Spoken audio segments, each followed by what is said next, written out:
নমস্কার বন্ধুরা, আরও একবার স্বাগত জানাচ্ছি আমার হেসেলের আরও একটা নতুন পর্ব দেখবার জন্য। আজকে আমি সম্পূর্ণ নিরামিষভাবে বাঁধাকপির তরকারি বানিয়ে দেখাবো, আর ভীষণ টেস্টি লাগে এটা খেতে। আপনারা অবশ্যই ট্রাই করবেন। আশা করি রেসিপিটি আপনাদের কাছে ভালো লাগবে।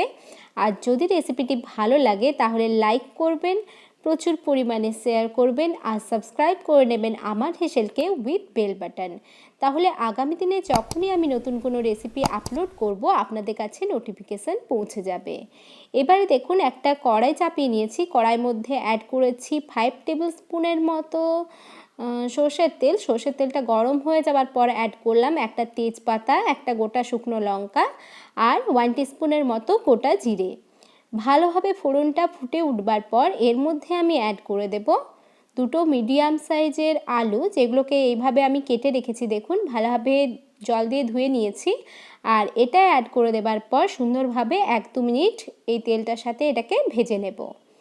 এইবার এর মধ্যে আমি অ্যাড করলাম একটা বড় মাপের গাজর, যেটা আমি ভালোভাবে কেটে ধুয়ে পরিষ্কার করে রেখেছি। আর দেখুন, এরকম সাইজে আমি গাজরটাকে কেটে নিয়েছি। এটা দিয়েও 1-2 মিনিট ভেজে নেবার পর অ্যাড করলাম দুটো মিডিয়াম সাইজের টমেটো, আর দিয়ে দিচ্ছি সামান্য পরিমাণে নুন আর 1/2 টিস্পুনের মতো হলুদ। এটাকে দিয়ে একটু ভালোভাবে মিশিয়ে নেবার পর এর মধ্যে এবার আমি অ্যাড করে দেব 1.5 টেবিল স্পুনের মতো আদার পেস্ট। এইবার এটাকে দিয়েও সুন্দরভাবে আমি কষিয়ে নেব। আদার মধ্যে যে কাঁচা গন্ধটা রয়েছে সেটা যাতে চলে যায় সেদিকে নজর রাখতে হবে। ভালোভাবে কষিয়ে নেবার পর এর মধ্যে অ্যাড করলাম 1 টেবিল স্পুনের মতো ধনের গুঁড়ো। এবার দিয়ে দিচ্ছি 1 টেবিল স্পুনের মতো জিরের গুঁড়ো। খুব ভালোভাবে মিশিয়ে নেবার পর এর মধ্যে আমি অ্যাড করছি বাঁধাকপি, যেগুলো এইভাবে দেখুন ঝিরিঝিরি করে কেটে রেখেছি। একটা মিডিয়াম সাইজের বাঁধাকপি এখানে আমি ইউজ করেছি। অল্প অল্প করে বাঁধাকপিটা এর মধ্যে আমি অ্যাড করব, আর সুন্দরভাবে নাড়িয়ে চাড়িয়ে এটাকে আমি ঢাকা চাপা দিয়ে কিছুক্ষণ রান্না করে দেব। তাতে করে কোয়ান্টিটিটা অনেকটা দেখুন কমে যাচ্ছে, আর কষিয়ে নিতেও সুবিধা হবে। এইভাবে অল্প অল্প করে দিতে থাকবো, আর সুন্দরভাবে মিশিয়ে এটাকে ঢাকা চাপা দিয়ে রান্না করে নিতে হবে। এভাবে দেখুন অল্প অল্প করে পুরোটাই আমি বাঁধাকপি এর মধ্যে অ্যাড করে দিয়েছি। এইবার সামান্য পরিমাণে নুন এর মধ্যে আমি এই পর্যায়ে অ্যাড করে দেব। যে যেরকম টেস্ট অনুযায়ী নুন খান সেরকম নুনই অ্যাড করবেন। এইবার এটাকে আমি ঢাকা চাপা দিয়ে কিছুক্ষণের জন্য রান্না হতে দেব। মোটামুটি 4-5 মিনিট পর দেখুন সবজিটা এই পর্যায়ে চলে এসছে, অনেকখানি কমে গেছে। এই পর্যায়ে এর মধ্যে আমি এবার অ্যাড করে দেব 2 টিস্পুনের মতো কাশ্মীরি লঙ্কার গুঁড়ো।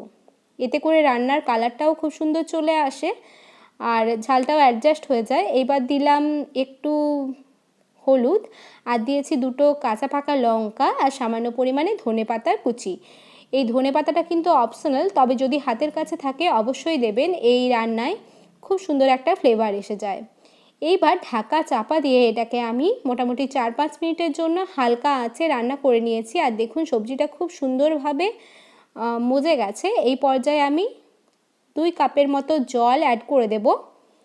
এইবার এটাকে আবারও ঢাকা চাপা দিয়ে 2-3 মিনিটের জন্য রান্না হতে দেব। আঁচটা এই পর্যায়ে আমি মিডিয়ামই রাখবো।